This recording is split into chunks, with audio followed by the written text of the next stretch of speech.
going for me. Which is, I know, and it just turned out to be just brilliant. So, what can you say? It just worked. It just worked. I mean, it was like being struck by comedy lightning. You don't want to plan it, but when it works, it really does. The initial cut when they changed editors on this. The initial cut where they had 4 hours of film. Yeah, I heard about that. How much ended up on the floor that didn't get into the movie? 2.5 hours. Oh, thanks. If you do the math, that would be 2.5 hours. Can we get a little drum? Can we get a little snare drum going there? Sure. Yeah. Yeah, there all kinds of stuff ended up on the floor, but my understanding, a lot of it was just walking around following golf. If you like golf, you would have liked that. But I know there were things that were just knocked out. But the editor, Bill Carruth, is a friend of mine, and I still see him. He's down here in Florida, and he was great. I mean, he's great. He hated the gopher because the gopher, as you probably heard, and a lot of the stuff was shot after the fact, after principal photography was wrapped, and all the film was brought back to Los Angeles. They looked at it. Now, again, this was 1979, and there were many festivities on the set, if you understand what I'm saying. So everybody thought they were brilliant, and these are brilliant improvisationally trained actors. And the scenes are great, brilliant comedy vignettes, but there was no story anymore. None, zero. So they wrote this gopher sequence, Billy chasing the gopher, and they threaded it through, and they got this animatronic gopher that they shot, John Dykstra did, and Bill Carruth, the editor.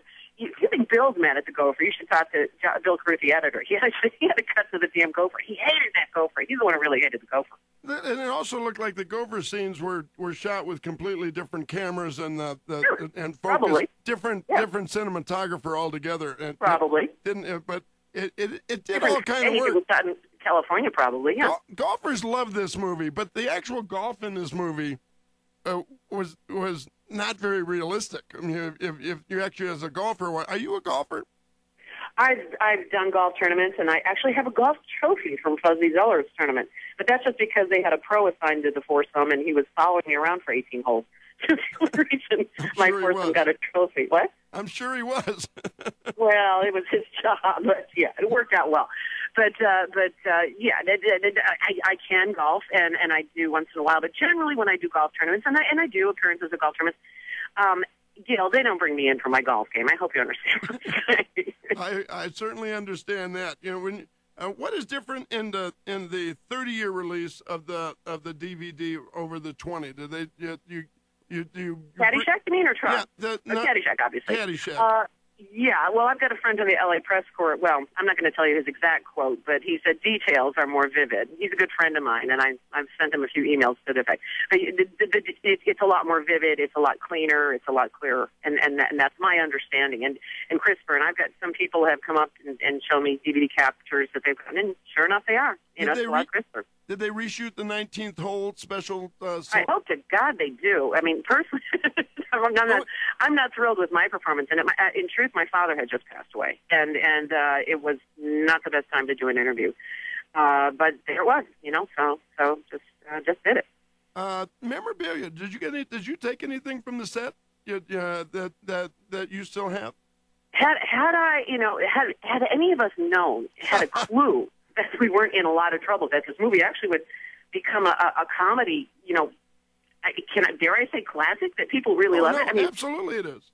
I mean, probably would have, but we all thought we were in a lot of trouble, and I remember the last night, instead of thinking about what can we take from the set, we were up at one of a number of rap parties. It was the mother of all rap parties, and I knew the Teamsters want to pick me up in a couple hours. I figured I may as well just stay up and pack, so I wasn't thinking about what I'm going to bring with me. I was thinking about getting my stuff in a suitcase, including my cockatiel, into his carrier, getting it home. Yeah, I brought a bird with me to the set. I don't ask. I don't know. But I did. What exactly, what were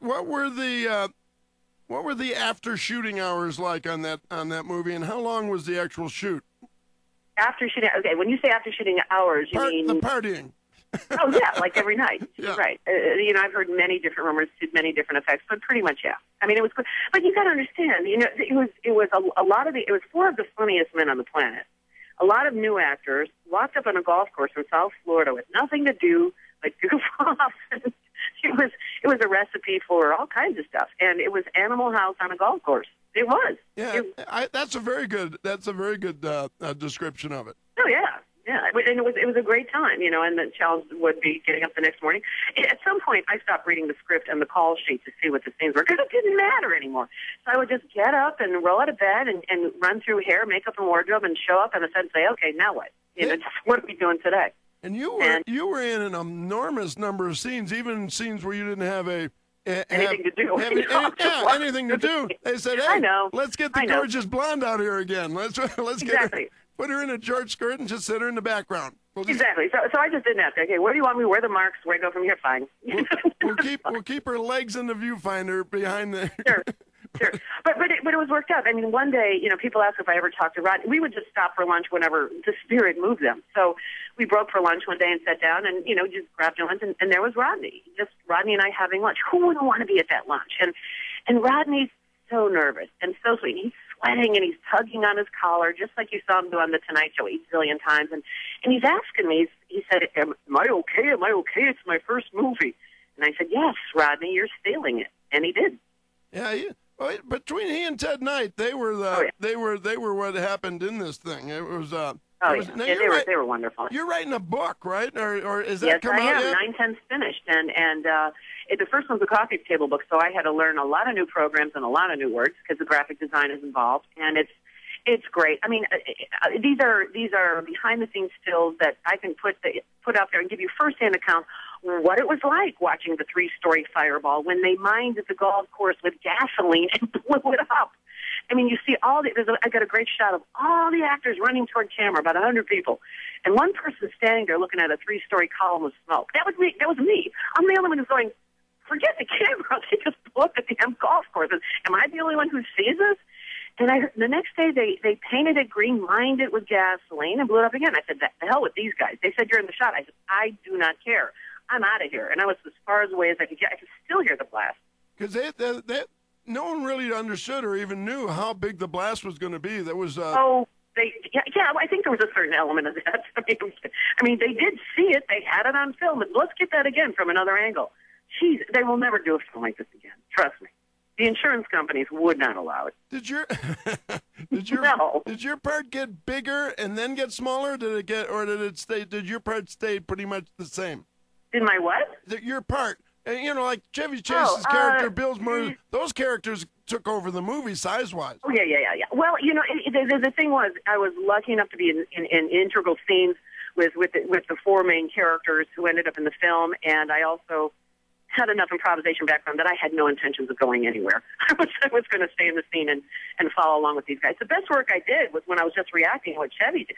The piano scene where he sings the love song, that not only wasn't in the script, it wasn't rehearsed. It wasn't even discussed ahead of time. I was getting my makeup touched up in this hot Florida set, and Harold Ramis says, come over here and sit down. I said, for what? We're burning daylight. You got more scenes to shoot. Just come here and sit down. I said, fine. So I sit down, and Chevy starts playing it, and I look, and out of the corner of my right eye, I see the red damn camera light on. They're shooting this. I went, you bastard. So it was all right, fine. So I took a shot of the tequila, and it was tequila. And I was going to ask that. It looked like you were when you drink fake booze, you can tell it's not booze. And it was tequila, and that's why I said this stuff's terrible. It wasn't. And it just sing me a love song, and then he just launched into that, snorted the salt, and those reactions were honest because I did not know he was going to snort the salt. Cindy, I want to get you out here to Denver we'll get a screening of this, and we'll have a golf tournament and some other stuff.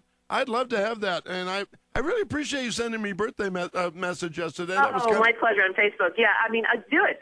Looking forward to it. I haven't been to Denver in years. I always enjoy Denver, so yes, please. I'd love to come back. CindyMorganinfo.com. That's how to contact me.